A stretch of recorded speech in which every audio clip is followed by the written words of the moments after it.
Well, for almost a decade, CBC Radio 1 listeners in the Toronto region have been waking up to Matt Galloway.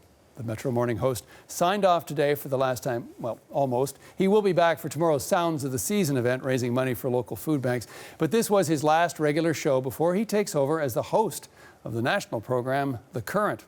I want to share with you part of his final sign-off and his thanks to listeners around the Greater Toronto Area.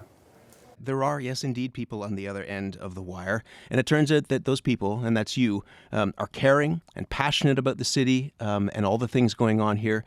You're active listeners. You expect a lot from us. And if I didn't hit that bar, you'd let me know in person at the grocery store or on Twitter and in a handwritten note that I would get. But you'd also be really generous and kind when an interview stopped you in your tracks or made you late for work because you were in the car and you couldn't turn off the radio. You could listen to anything in the morning, and yet you've chosen to listen to us, and I've never taken that privilege for granted. Thank you for listening. I hope I've earned your trust.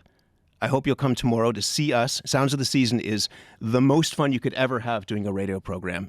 It's going to be amazing. It's for a good cause. And I should mention that I'm not going to be going too far. The Current, as they say, begins at 8:37 a.m. on CBC Radio 1. In the meantime, my name's Matt Galloway, and we are Metro Morning. Okay, you were on that show for almost 10 years. Before that, you were on the Drive show as well, doing that. How did it feel saying goodbye? Very strange. I'm excited about what's to come, but you really do, and I was talking about that, you really do develop a relationship with your listeners on radio. And television is incredibly powerful. There's a different intimacy and power to radio, where, as I was saying, we talk so closely to the microphone. People listen now with their earbuds in, they're walking around, you know, they hear you when they're still in bed in the morning, when they're not really awake and wondering what the day is going to hold. That relationship is a really special one, and I think about it a lot. So I'm excited, but yeah, sad as well. For Canadians who aren't from the Greater Toronto Area, they should, of course, know that your show had huge numbers. It was the accountability interview for the local politicians. It was the latest story about a shooting or a transit snarl or the daily fodder for human life in this city for hundreds of thousands of people. That was a responsibility that you seem to take extremely seriously. It's, we always say people could listen to anything, and we aren't a radio station that's giving away trips to Mexico. You don't beat the bank. We're not going to give you $10,000. We have serious, hardworking conversations. We have a lot of fun on the program as well, but it's conversations where you need to kind of lean in and listen a little bit.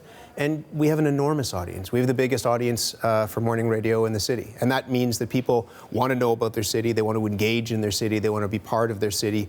And yeah, that's a big responsibility to talk with those people who are making those decisions, hold them to account. But also, one of the things that I loved, and I talked a bit about it in that goodbye as well, is just learning more about the city that I'm in and learning more about who we are in this city and allowing people to talk to each other. That's a really powerful tool if you can be that kind of conduit. And for 10 years, it was an amazing opportunity and an amazing privilege. The hours are terrible.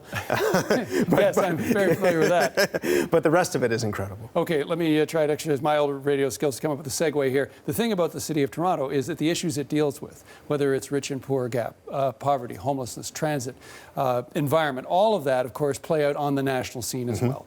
You are moving to the Current.